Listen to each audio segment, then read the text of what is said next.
Good morning, everyone. Today I will give a brief overview of COVID-19 challenges among people living with dementia. I'm Dr. Cybele and I'm one of the infectious diseases specialists from UPPGH. The following slide shows the outline of this short discussion. I will first describe the interaction between age, dementia, and COVID-19, and then we'll spend some time describing the many challenges that people living with dementia face during COVID-19. There are really two pandemics going on, COVID-19 that's always in the news on a daily basis, and the other a silent pandemic. More than 50 million people worldwide are living with dementia, and there is a new diagnosis made every 3 seconds. COVID-19 has of course raised concerns for people living with dementia.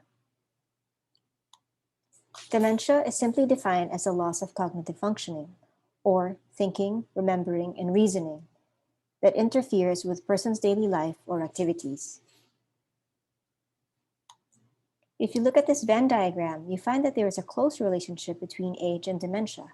The older you are, the higher the risk of dementia, and the greater the number of comorbidities such as diabetes and hypertension, the number of pills you take, and the more structural damage there is because of immunosenescence or simply because of aging. Dementia, because of the cognitive decline, makes one forget about the need for preventive measures during a pandemic.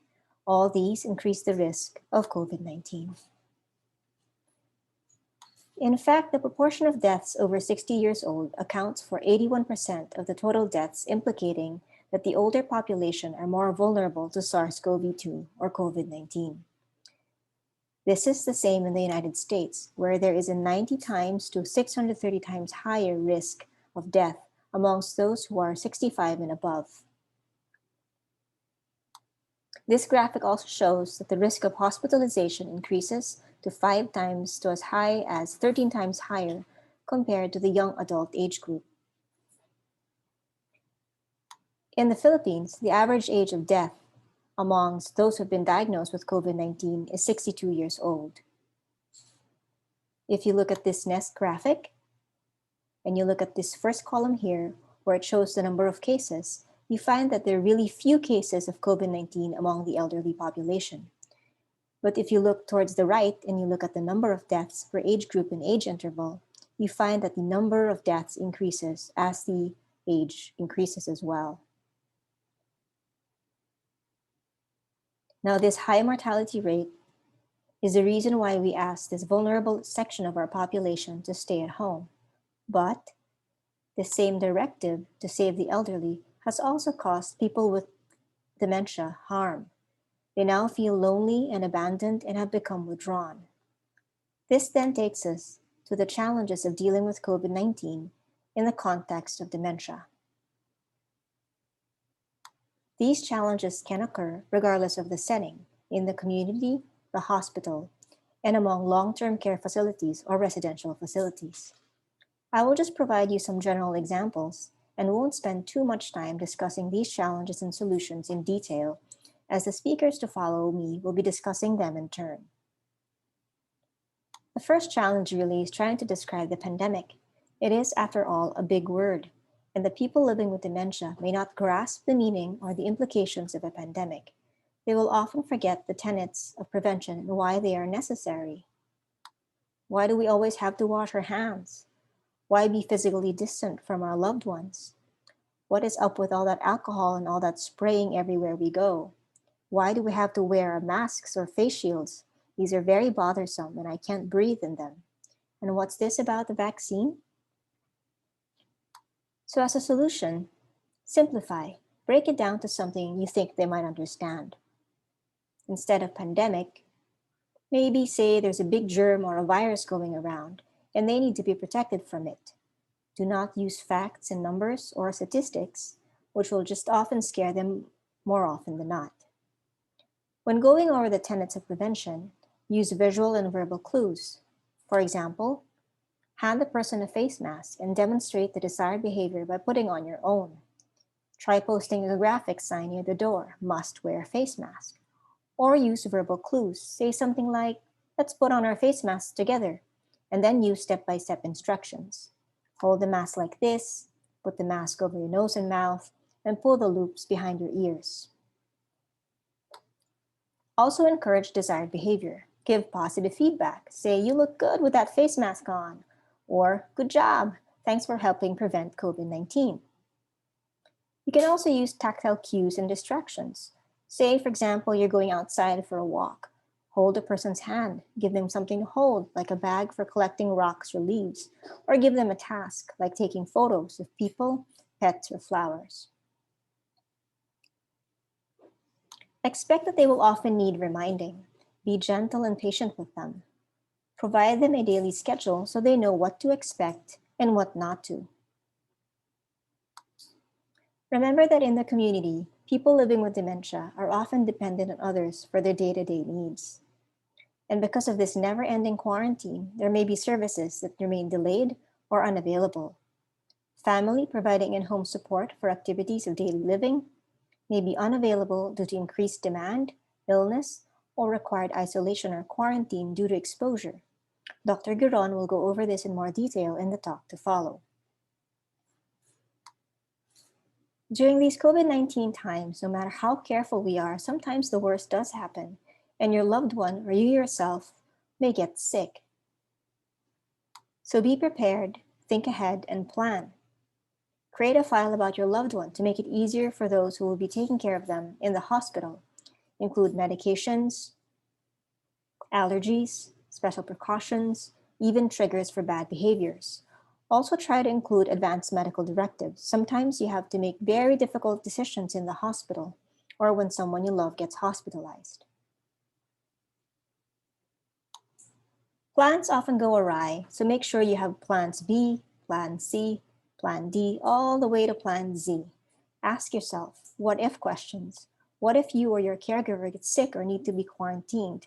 Who will be the alternate? Follow-up and care of the person living with dementia is difficult even in non-pandemic times. But during this pandemic, there have been delays in diagnosis of cognitive issues because of reluctance to bring these patients to the clinic setting. A potential solution will be to use telemedicine. Although not ideal, take advantage of virtual platforms for regular visits with their physicians. Now be patient with them, they will need assistance with this kind of technology. Or they may be very hard of hearing and won't be able to hear the doctor on the other side. Now, should the person living with dementia become sick, there are certain challenges inherent to hospitalization. The new environment will make them prone to delirium. The person living with dementia will be surrounded by the healthcare team in their strange-looking PPEs, and there are other potential consequences such as falls and other injuries. Let me tell you this story. We had a colleague's father admitted for dyspnea. He was 78 years old and he had early onset dementia. And it turns out he would sneak out of the house because he was getting claustrophobic inside the house, and he would not wear his mask all the time because he would forget about the pandemic. He would forget there was a reason why he was asked to stay at home. So true enough, he tests positive for COVID-19 and had a very challenging hospital stay. He had increasing oxygen requirements, although he had advanced directives, so we were not allowed to intubate him. He would often remove his contraptions. He didn't like his nasal cannula. He didn't like the face mask. So often when you take a peek in his room, he would often be off it and his oxygen saturation would drop. He also lost his appetite. He felt alone and isolated. No one was with him, so he wouldn't eat. The nurses actually had to stay in his room for prolonged periods just to make sure he would eat his lunch or his dinner. He was also deconditioned. He spent maybe 2 weeks in the hospital. So he was very prone to fall and he was very weak by the time he left the hospital. It was very heartbreaking to see people you know and love be admitted to the hospital. And it was very hard for his family because they were unable to visit him. So these are some of the things you have to think of and consider when you have a loved one living with dementia who gets admitted for COVID-19. As always, the premium is safety first. These patients especially should be put on certain precautions, such as fall precautions. Now, their call light should always be within reach. Their bed alarm should always be working, the bed should be low and locked, and personal items close and within their reach. They should have a turning schedule so that you can inspect, detect, and protect for skin breakdown, for example. And hopefully they can be in a monitored setting where there are CCTVs, or as with our patient who we admitted, we just allowed him a companion and he did much better when he had 24/7 nursing care. Dr. Anlakan will elaborate more on these in her talk later today. Finally, there are some COVID-19 related challenges in long-term care facilities. These facilities, because of the vulnerable population they serve, are at high risk for COVID-19.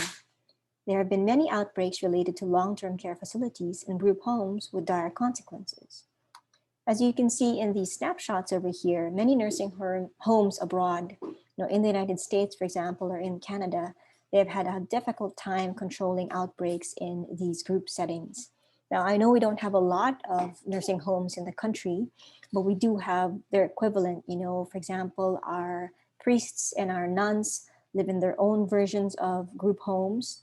And because of their age, because of the possibility of dementia among them, they are at higher risk for COVID-19. And once COVID-19 gets into that nursing home, it's very difficult to stomp out. Challenges also include issues with staffing and structure. Remember, some of these facilities have shared rooms and communal areas. Because of the restrictions of the pandemic, these activities have now been limited, again leading to that vicious cycle of isolation. And Dr. Haven will be describing this more in his talk. I hope I have left you with things to ponder in preparation for the next discussions. People living with dementia are at higher risk for COVID-19 because of fear and other factors. The restrictions of the COVID-19 pandemic may also cause people living with dementia harm. Some solutions involve simplifying, anticipating needs, and being prepared. All these will be discussed further by the speakers to follow. Thank you very much, and I'll be happy to answer questions later on in the Q&A forum.